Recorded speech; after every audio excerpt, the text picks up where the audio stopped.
Good morning, students. In today's lecture, I will be discussing about the economic importance of locust.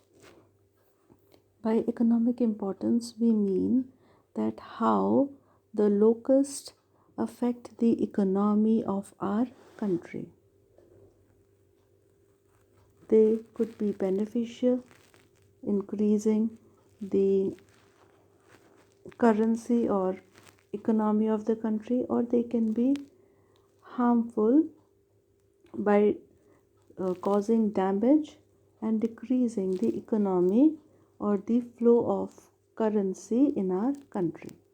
So, locust can be both beneficial as well as harmful. But the harmful effect of locust, that is, the economic damage caused by them, is greater than the economic benefit caused by them. Locust has been regarded as one of the most harmful pest insect which destroys the crops when they form the swarm and migrate from one place to another. Locust, when present as a solitary creature, is not harmful, but when they aggregate during certain phase in their life cycle, when they aggregate and form swarms and move from one place to another, eating whatever vegetation comes their way, then they prove to be a harmful pest.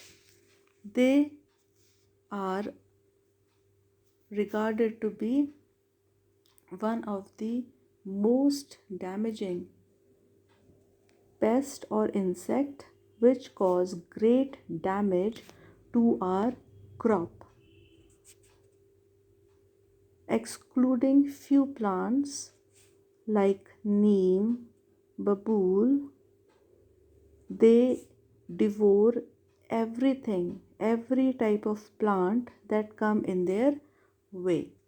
They eat many kind of vegetation and cause serious damage to crops like paddy, wheat, corn, cotton, anything that comes their way.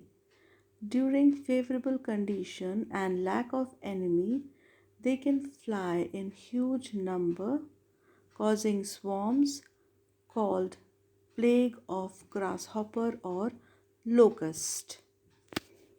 As food, the egg, nymph, and adult provide good food for several predatory insects, spiders, frog, reptile, bird, etc. Sometimes they are used by human as food and fish bait. Grasshopper or locust is used in countries like Japan, Philippines, Mexico as dish of delicacy. They are commonly eaten by North American Indian and certain primitive tribes. The Greeks grind them by mortar and the powder is then used as food.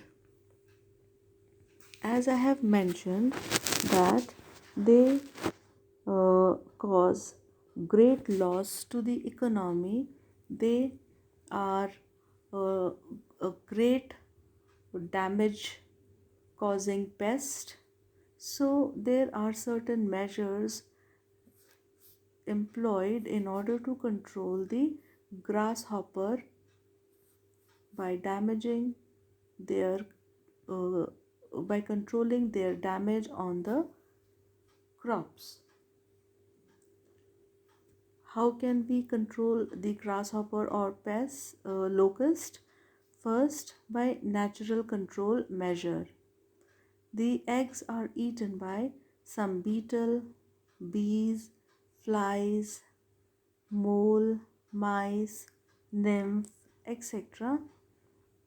Both nymph and adult by predatory large insects, frog, reptile, bird, and mammal.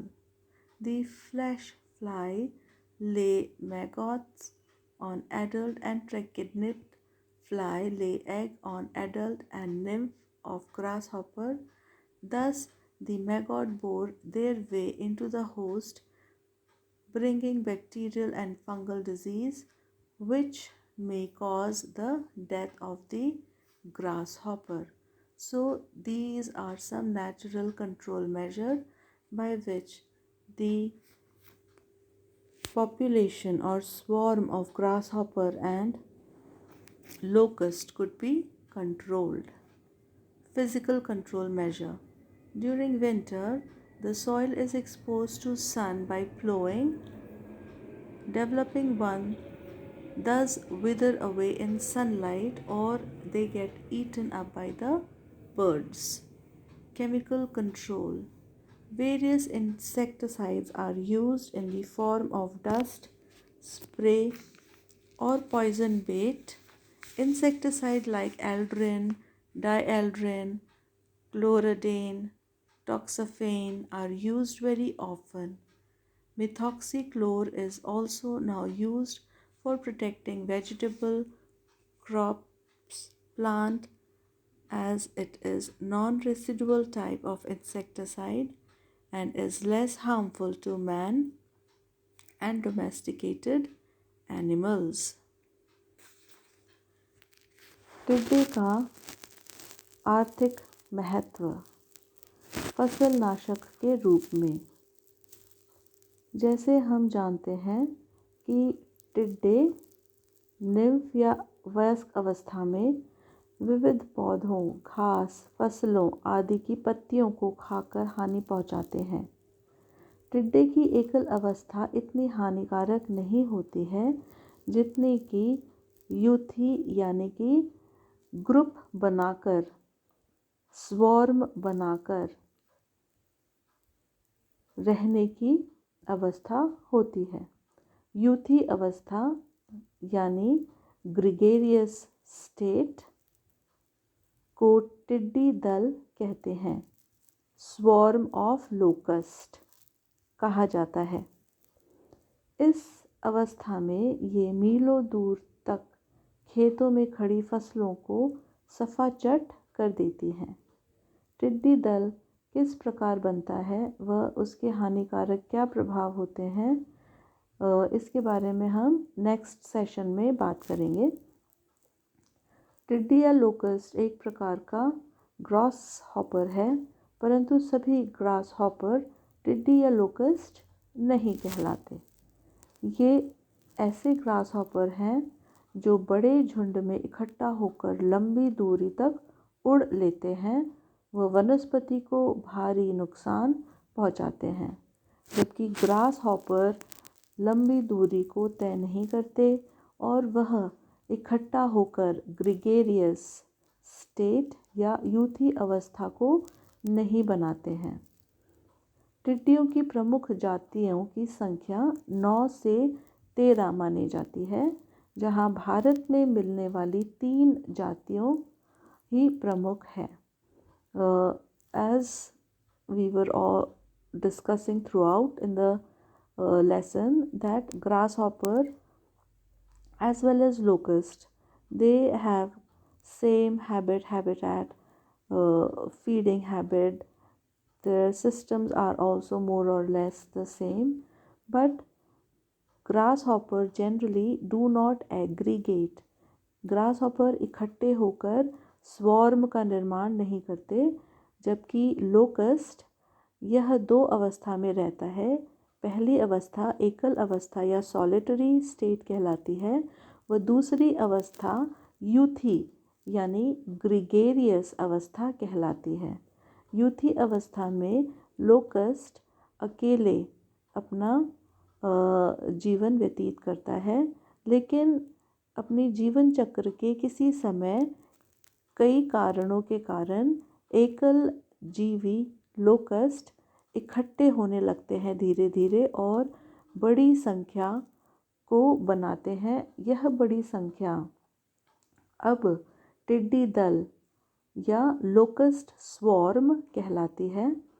तो भारत में there are 3 species which are important, while when we talk overall there are about 9 to 13 species of the grasshopper or locust.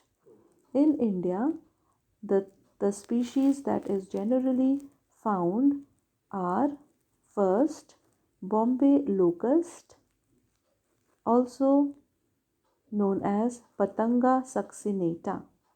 The common name is Bombay locust and the zoological name is Patanga succinata.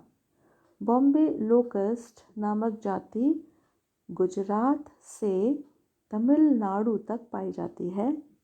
यह monsoon की अवधि में पश्चिमी घाटों पर प्रजनन करती है तथा साल भर में एक बार अंडे देती है। दूसरा जो प्रकार है वह है सामान्य नाम migratory locust, zoological name Locusta migratoria। यह राजस्थान व गुजरात में पाई जाने वाली जाति है। Locusta migratoria is found in Rajasthan and Gujarat. This species reproduce 2 times in a year। यह प्रजाति साल में 2 बार प्रजनन करती है, एक बार सर्दी में और दूसरी बार गर्मी में। थर्ड जो टाइप है वह सामान्य नाम है डेजर्ट लोकस्ट और जूलॉजिकल नेम है शिस्टोसर्का ग्रिगेरिया। यह भारतीय व विश्व के लोकस्टों की प्रमुख व अत्यधिक हानिकारक जाति होती है। भारत के अलावा दक्षिणी एशिया, पश्चिमी व उत्तरी अफ्रीका के 60 देशों के लगभग 3 करोड़ वर्ग किलोमीटर का क्षेत्र इससे प्रभावित क्षेत्र माना जाता है। तो यह तो बात हुई लोकस्ट की या टिड्डे की एक क्रॉप पेस्ट के रूप में, जो कि भारत में 3 प्रजाति पाई जाती है और ग्रास हॉपर के समान ही इनका व्यवहार होता है, परंतु यह अपने जीवन काल की किसी अवस्था में किसी बाह्य कारणों या आंतरिक कारणों के कारण इकट्ठे होने लगते हैं और जब ये इकट्ठे होने लगते हैं तो वह अवस्था यूथी अवस्था कहलाती है। इसके अलावा इकोनॉमिक इम्पोर्टेंस में ग्रास हॉपर या टिड्डों की फूड वैल्यू होती है। ये कई सारे जीवों का भोजन स्वयं बनते हैं, जैसे कि स्पाइडर, मेंढक, कई प्रकार के रेप्टाइल्स जैसे कि छिपकली आदि, चिड़ियाओं आदि का भोजन बनते हैं। और यह कई देशों में जैसे Japan, Philippine, Mexico, north America आदि में ग्रास हॉपर या लोकस्ट एक बहुत ही स्वादिष्ट भोजन के रूप में खाया जाता है। भारत में पाई जाने वाली 3 प्रजाति है लोकस्ट माइग्रेटोरिया, शिस्टोसर्का ग्रिगेरिया और पतंगा सक्सिनेटा। ग्रास हॉपर की जाति को हम किस प्रकार से हम कंट्रोल कर सकते हैं? पहला, नेचुरल यानी कि जो प्राकृतिक उपाय हैं उसके द्वारा हम इनको कंट्रोल कर सकते हैं। यह कई सारे जीवों का भोजन होते हैं, जैसे कि कई प्रकार की इंसेक्ट्स, माइस आदि, फ्रॉग, छिपकलियाँ, चिड़ियाओं आदि का भोजन होते हैं। एक प्रकार के मैगट जो कि फ्लैश फ्लाई हम कहते हैं, यह अपने अंडों को ग्रास हॉपर के निम्फ या उनके वयस्क के ऊपर दे देते हैं। और जब इन मैगट्स के अंडे फूटते हैं तो ये मैगट लोकस्ट के शरीर के अंदर प्रवेश करते हैं। और जब ये लोकस्ट के शरीर में प्रवेश करते हैं तो अपने साथ बैक्टीरिया और जो फंगल डिजीज़ है उनको भी लेकर आते हैं लोकस्ट में, और इस प्रकार से इनकी मृत्यु होती है। इसके अलावा फिज़िकल मेथड में सर्दियों के समय जब किसान अपने खेतों की जुताई करता है, जुताई करते समय टिड्डे जो अपने अंडे ज़मीन के अंदर देते हैं, वह अंडे खुदाई के कारण बाहर एक्सपोज हो जाते हैं, और बाहर एक्सपोज होने से सूर्य की किरणों द्वारा मर जाते हैं या उन्हें पक्षी आदि खा के उनको समाप्त कर देते हैं। रासायनिक विधि से इनका कंट्रोल हो सकता है।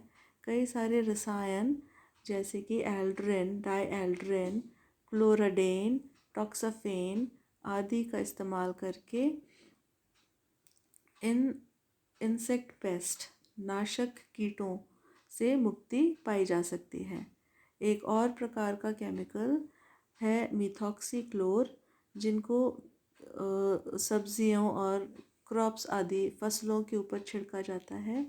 यह जो केमिकल है यह मानव और हमारे जो मवेशी आदि हैं उनके लिए लेस हार्मफुल होते हैं।